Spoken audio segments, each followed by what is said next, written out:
ప్రత్యేకంగా దావీదుకి రెబెక్కాకి వందనాలు చెల్లిస్తున్నాం. నాకంటే ముందుగా మీరు అందరూ చేరవచ్చి చక్కగా పాటలు పాడుతూ చిన్నపిల్లలు మొదలుకొని ఈ కార్యక్రమాన్ని ఈ రీతిగా జరగడానికి ప్రభువు కూడా మనకు సహాయం చేస్తూ వచ్చాడు. అందుని బట్టి ఒకసారి ప్రభుకి దేవునికి స్తోత్రం చెల్లిద్దాం. హల్లెలూయా. 139వ కీర్తన, దావీదు రాసినటువంటి కీర్తన 139. Let us read the Psalms 139. 15వ వాక్యాన్ని ఎవరైనా చదువుతారమ్మా? కీర్తన గ్రంథం 139వ కీర్తన 15వ వాక్యాన్ని చదువుతారు ఎవరైనా? 15వ వాక్యాన్ని. నేను రహస్యమందు పుట్టినవాడను.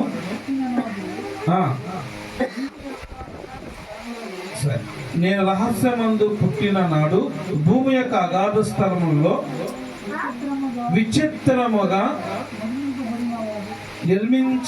నిర్మించబడిన నాడు అంటేనా?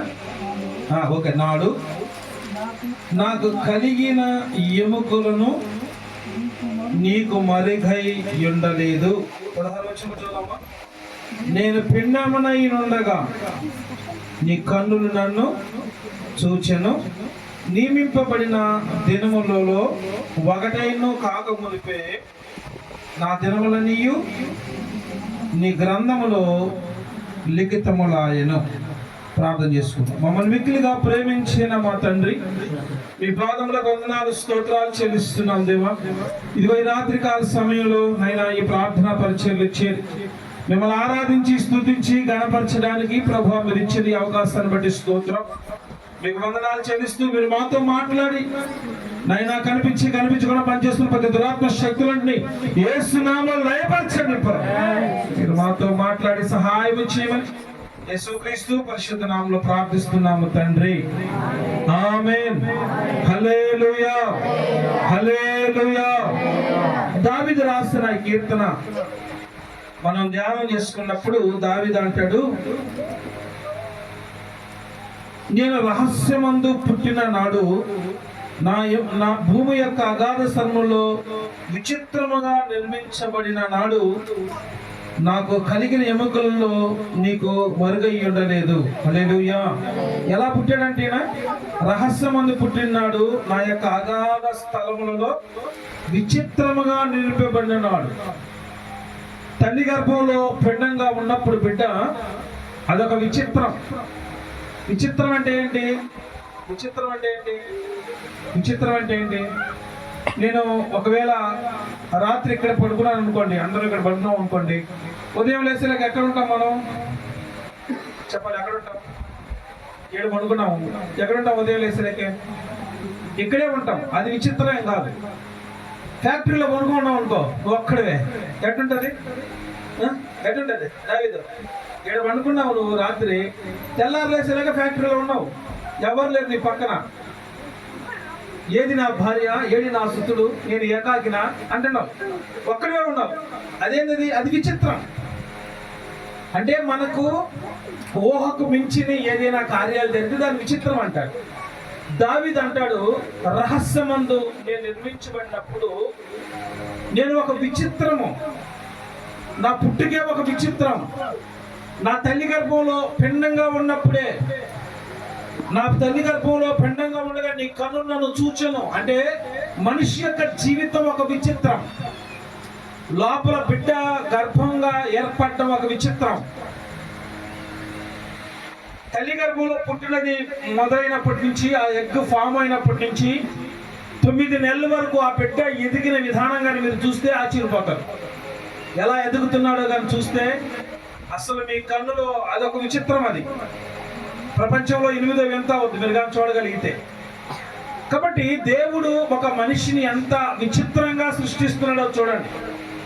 అంటే దేవుని యొక్క ఉద్దేశం ఏంటంటే ప్రతి ఒక్కరు కూడా దేవునికి ఇష్టమైన వాళ్ళే, ప్రతి ఒక్కరు కూడా దేవునికి విలువైనటువంటి వాళ్ళే. నేనే విలువ లేని దాన్ని, నాకేమి నేనంటే దేవునికి అంత ఇష్టం లేదని ఎవరు అనుకోవడానికి లేదు.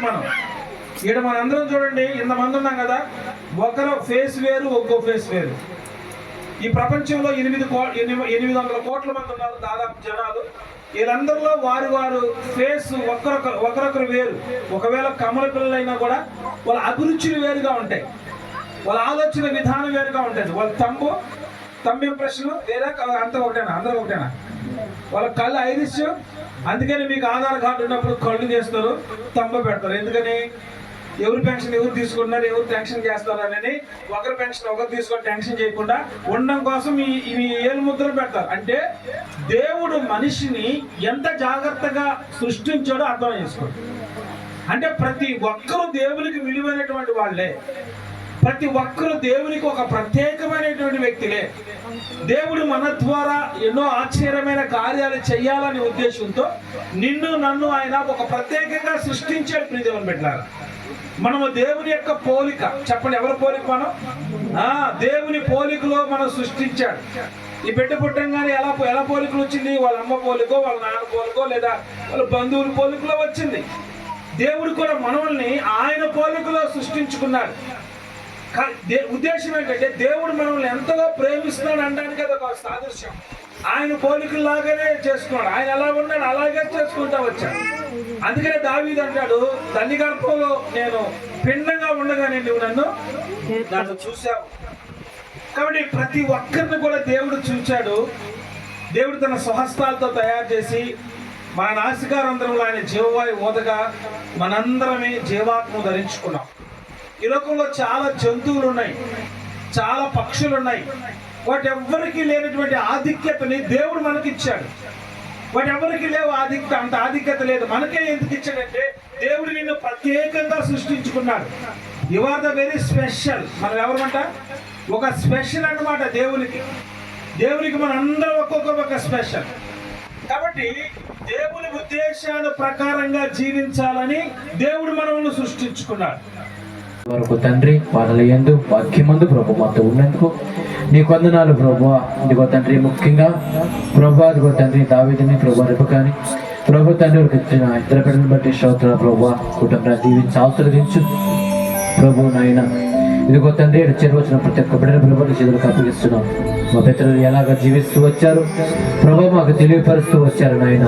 నమ్మకం కలిగి ప్రభా లోకాసు వైపు చూడక నా ప్రభా నీ ఎందుకు కన్నుతూ బిడ్డలుగా ఎలాగైతే జీవిస్తూ వచ్చారు ఆ రీతిగా మేమును ప్రభు లోకాసు వైపు చూడక లోకంలో ఎన్నో ఆకర్షమైన ఎన్నో ఉన్నాయి కానీ ప్రభా అటువైపు చూడకుండా ప్రభు నీ వాక్యానికి లోబడి నాయన మాకెందుకు ఈ సమస్య, మాకెందుకు ఇబ్బంది అని ప్రభు ఇలాగ సనుగులు గొనుగులు మచ్చలు కుళ్ళు ముడత డాగులు ప్రభు విడిచిపెట్టి ప్రభు నీ రక్తంతో కడగబడిన మేము నాయన నీ ఇష్టలుగా జీవించే కృపను మాకు దయచేయమని ప్రార్థిస్తున్నాం.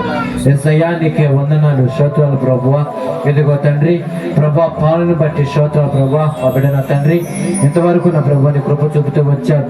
ఇదిగో తండ్రి 11వ మాసం ఇదిగో తండ్రి నా ప్రభు 11వ ఏట వచ్చింది ప్రభువా. నా తండ్రి పుట్టిన దినము ప్రభా సంతోషకరంగా బిడ్డ నూతనమైన బిడ్డగా మార్చబడాలి. ప్రభాని సన్నిధిలో వెదగాలి, ప్రభాని పరిచయంలో వాడబడాలి. ప్రభా యవ్వన బిడ్డలు తండ్రి ప్రభాని రక్తంతో కడగబడిన బిడ్డలు ప్రభాని ఇష్టానుసారంగా జీవించుటకు కృప చూపమని ప్రార్థిస్తున్నాం తండ్రి. తల్లి గారి పట్ల అయ్యా తండ్రి ప్రభా తండ్రి గారి పట్ల ప్రభాని కృప చూపమని ప్రభా బిడ్డలు నాయన ఐక్యత కలిగిన ప్రభా నీ వాక్యానికి లోబడిన వారి ఈ యొక్క రాత్రికాల ప్రార్థన ప్రభా ఆశీర్వాదకరంగా మార్చబడాలి. ప్రభా నీ కొందనాలు. ప్రతి బంధకాలు తొలగించబడాలి, ప్రతి అంధకార శక్తులు తొలగించబడాలి తండ్రి నీ కొందనాలు. ఎదుగో తండ్రి ఈ రాత్రికాల సమయంలో ప్రభా మేము ప్రార్థించి వెళ్ళిపోయే వారమే ప్రభా నిత్యము బిడ్డలకు మీరు తోడేయండి. కృప చూపే దేవుడు నీవే ఉండవు కనుక నాయన నీకు అప్పగిస్తున్నాం తండ్రి. బిడ్డలకు నేడు నిరంతరం నాయన వేగరీతిగా ప్రభా ఆ బిడ్డలకు మీరు తోడైనమని ప్రార్థిస్తున్నాం తండ్రి. వెత్తబడ్డ వాక్యం ప్రభా హృదయంలో నింపుకొని ప్రభు ప్రతి నిత్యము జ్ఞాపకార్థమై ప్రతి దినము కృతజ్ఞత కలిగి ప్రభువా వాళ్ళు జీవించే వరకు ఉన్నట్టుకు సాయించే కృప చూపమని మొదట్లో ఏ తీర్మానం కలిగి ఏ ప్రేమ కలిగి ప్రార్థించారు నాయన మరణ ఛాయలు చేరేంత వరకు ప్రభా ఆ బిడ్డలు అలాగే ప్రార్థించేవారై యవ్వన కాల బిడ్డలు ఎలాగైతే ప్రభా ప్రేమ కలిగి ఉంటారో నాయన అలాగ ప్రేమించేవారై తండ్రి నాయన నీలో నలుగుతూనే కొంది ప్రభువా, నీలో నలుగుతూనే కొంది ప్రభా ఇంకా ఎక్కువ నా ప్రభా నీ యొక్క శక్తిని పెరగాలి కానీ ప్రభా ఎన్నడో శక్తిని కోల్పోయేవారి ప్రభా నిరీక్షణ పడే వాళ్ళుగా ఉండకూడదు నాయన. ఏ చిన్నదానికి పెద్దదానికి ప్రభా భయపడక నా తండ్రి లోకాసు మార్గం ఇప్పుడు చూడి నాయన తండ్రి నాయన ప్రభా మనుషుల మీద ఆధారపడే బిడ్డలుగా ఉండకుండా ప్రభా నీ ఎందు కరుణతో చూసే బిడ్డలుగా నీ ఎందు ఆనుకునే బిడ్డలుగా ప్రతి సమస్యను ప్రభా నీ పాదాల చెంత చేరువచ్చి నా ప్రభా నీ పాదాల చెంత ప్రాధాన్యపడే బిడ్డలుగా వేరపరచమని ప్రార్థిస్తున్నాం తండ్రి బిడ్డలను బలపరచండి నూతనపరచండి ప్రభా నాయన నూతనంగా ప్రభా మీరు బలపరిచే సహాయము దైత్యమని ప్రార్థిస్తున్నాం తండ్రి నీకే స్తుతులు ప్రభా ఎంతవరకు మాకు తోడినందుకు వందనాలు ఎంతో ప్రతికూలమైన సమయాలు ప్రభా అనుకూల పరిస్థితి సఫలపరిచినందుకే నీకు వందనాలు అద్భుతంగా జరిగించినందుకే నీకు వందనాలు ప్రభా అయినా యేసయ్య నీకే స్తుతులు మహిమ ఘనత ప్రభావాలు నీకే ఆరోపించుకుంటూ యేసయ్య పరిశుద్ధమైన నామమున ప్రార్థించి అడిగి వేడుకుంటున్నాము తండ్రి